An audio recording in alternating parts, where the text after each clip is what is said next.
सबसे पहले तो हम आपसे ये जानना चाहेंगे कि ब्रह्मा कुमारी संस्था जो आज 140 देशों में फैली हुई है, ये दावा करते हैं कि हम परमात्मा हमें डायरेक्ट पढ़ाते हैं, हमारी संस्था में भगवान आते हैं। साथ ही जो दादा लेखराज जी हैं, जो संस्थापक हैं इस संस्था के, वो कहते हैं कि ये ब्रह्मा है, साक्षात ब्रह्मा। जबकि हमने देखा है हमारे सनातन धर्म में, हमारे शास्त्रों में कि ब्रह्मा की एक अलग छवि है, और यहाँ कह रहे हैं कि ये साक्षात ये जो देहधारी है, इन्हें ही ब्रह्मा कहा जा रहा है। तो इस बात में कितना सत्य है? शास्त्रों में ब्रह्मा के 4 मुख दिए हैं जी। कहा है कि चारों वेदों की ज्ञाता ब्रह्मा जी। सृजन करता ब्रह्मा, यानी नई सृष्टि का जो सृजन करते हैं जी। उसके बाद आते हैं विष्णु जो पालन करते हैं, जी। फिर आते हैं महेश जो संहार करते हैं। जी।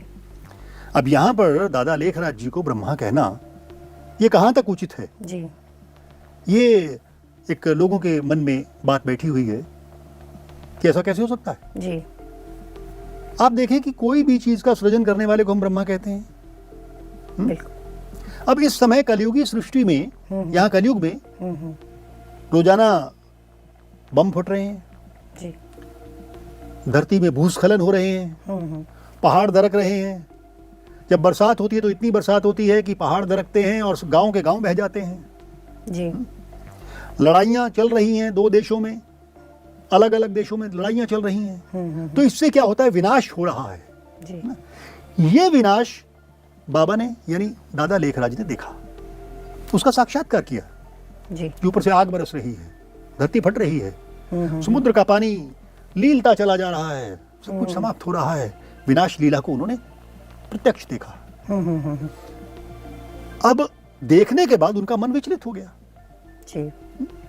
परमात्मा ने उस समय, परमात्मा शिव ने उनके भीतर एक संकल्प पैदा किया। उनके तन में आए परमात्मा और कहा कि नई सृष्टि का सृजन करो। जो आदमी नई सृष्टि का सृजन करेगा तो वो क्या कहलाएगा? उसे ब्रह्मा नहीं कहेंगे तो क्या कहेंगे? मगर स्वामी जी, यहाँ एक प्रश्न ये भी उठता है कि परमात्मा ने यही माध्यम क्यों चुना? इसी मनुष्य को, इन्हीं को क्यों चुना?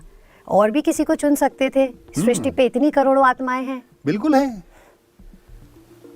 देखिए, परमात्मा कभी किसी गधे के शरीर में तो जाएगा नहीं, जी। किसी उल्लू के शरीर में, किसी कुत्ते के शरीर में, बिल्ली के शरीर में तो जाएगा नहीं। जी। उसे जन्म लेना है तो किसी ना किसी मानव के शरीर में ही आना पड़ेगा, क्योंकि मानव मानव की भाषा समझ सकता है। इसलिए उन्होंने मानव के शरीर में आना उचित समझा। लेकिन किस तरह का मानव? कोई श्रेष्ठ शरीर होना चाहिए। मान लीजिए कि मेरी झोली जो है, ये कपड़ा बहुत पुराना हो, फटने वाला हो, इसमें कोई सिक्के डाल के चला जाए, झोली फट जाएगी। कोई सहारने वाला भी तो चाहिए।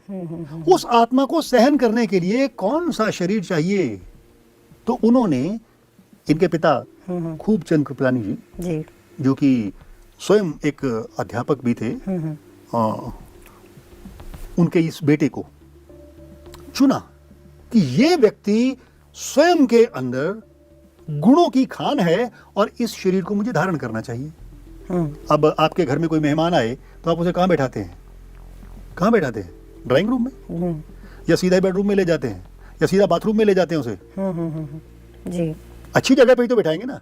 इसी तरह से अच्छा तन चाहिए था, एक स्वच्छ तन चाहिए था जिसमें परमात्मा आ सकता। तो परमात्मा उस तन में आया, इसलिए उन्होंने दादा लेखराज को चुना।